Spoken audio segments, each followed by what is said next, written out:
We talk a lot about how AI can influence technology and advancement right here on Earth. But what about the things beyond the Earth? I'm David Shaw, and in this episode of AI News, find out how Intel is addressing questions about the biggest mystery of all by using AI to further space exploration.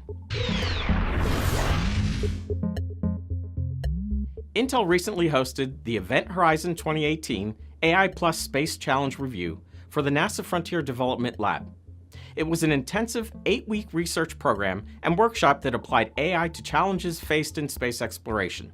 9 teams from the AI and machine learning community worked to research their chosen topics.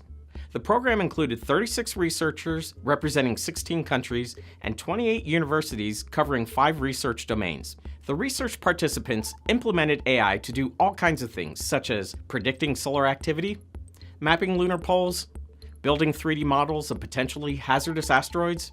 The opportunities are endless. To see more of the team's results, follow the link below. Who knows? Maybe you'll get some inspiration for your own ideas about how you can apply AI to space. Thanks for watching AI News. We'll see you next week.